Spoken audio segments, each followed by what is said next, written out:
မင်္ဂလာပါမိုးနမင်းသတင်းဆောင်ကနေနောက်ဆုံးရရှိထားတဲ့လူပညာသတင်းတွေကိုတင်ဆက်ပေးသွားပါမယ်အခုတင်ဆက်ပေးမယ့်သတင်းတွေကတော့အသက်40ကျော်တခုလက်ဖြစ်နေပေမဲ့မောင်လေးတွေလာကြိုက်နေလို့ရှောင်ပြေးနေရတဲ့ဘဝမှာပျော်မွေ့နေတဲ့မယ်လိုဒီရဲ့အကြောင်းပဲဖြစ်ပါတယ်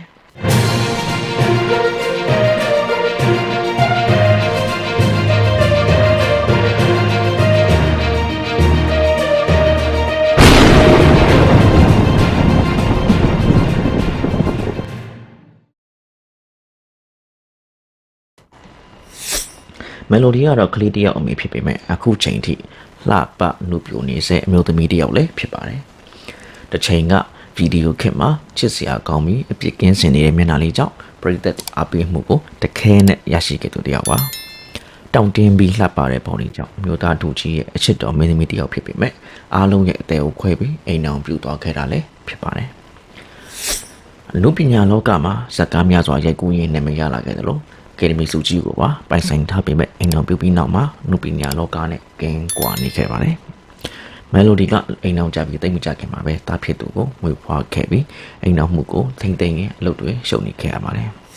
။နုပညာလောကနဲ့ကင်းကွာသွားရတာအိမ်အောင်ကြောင့်လည်းပါပေမဲ့ပရိသတ်တွေရဲ့ဝေဖန်တဲ့တချို့ကြောင့်ဆိုရင်လည်းမမှားပါဘူး။ကယ်ဒမီစုကြီးရပြီးချိန်မှာမထိုက်တန်မှုဆိုတဲ့အပြောတွေနဲ့ဝေဖန်တန်တွေကအခုချိန်ထိရှိနေတော့မှာပဲ။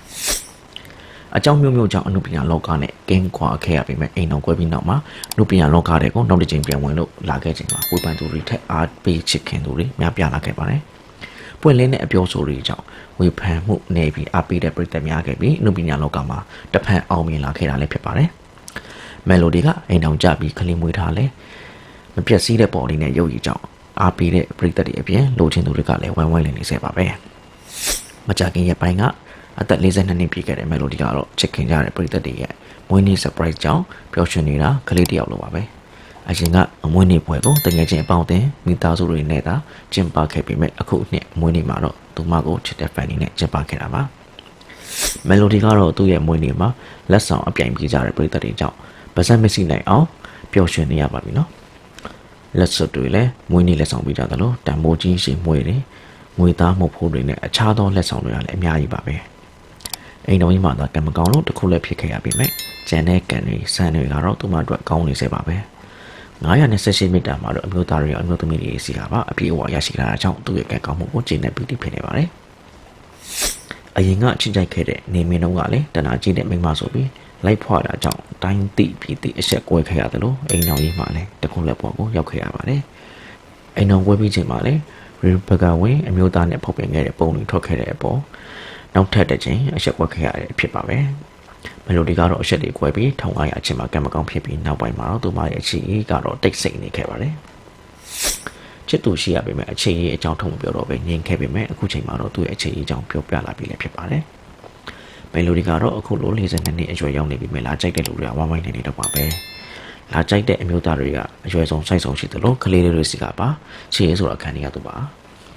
ကိုရိုင်းကမမကြီးတယောက်အရွယ်မှာမောင်လေးတွေကိုကြိုက်ပေမဲ့သူသားလောက်ရှိတဲ့ကလေးအရွယ်တွေကိုတော့မကြိုက်တဲ့အကြောင်းထုတ်ပြောလာပါတယ်။တက်30ကျော်အရွယ်မောင်လေးတွေကြိုက်ပေမဲ့အသက်20အောက်မောင်လေးတွေကသူနဲ့မဖြစ်နိုင်တဲ့အနေထားပါပဲ။19နှစ်အရွယ်ကောင်လေးတွေအခြေအေးဆိုတာကိုခံနေရပေမဲ့မစားကောင်းတဲ့အသိမို့လို့ပတ်ဆောင်နေရတယ်ဖြစ်ပါတယ်။မယ်လိုဒီကတော့အခြေအေးမှာသားလောက်လေးတွေမကြိုက်ပေမဲ့နည်းနည်းငယ်တဲ့မောင်လေးတွေကိုကြိုက်တဲ့အကြောင်းပွင့်ပွင့်လင်းလင်းပြောခဲ့ပါတယ်။တက်ကြီးပေမဲ့မပြတ်စည်းသေးတဲ့ပုံစံကြောင့်လိုချင်သူတွေများလို့စိတ်ညစ်ရတဲ့အခြေအနေကိုရောက်ခဲ့တာလည်းဖြစ်ပါတယ်။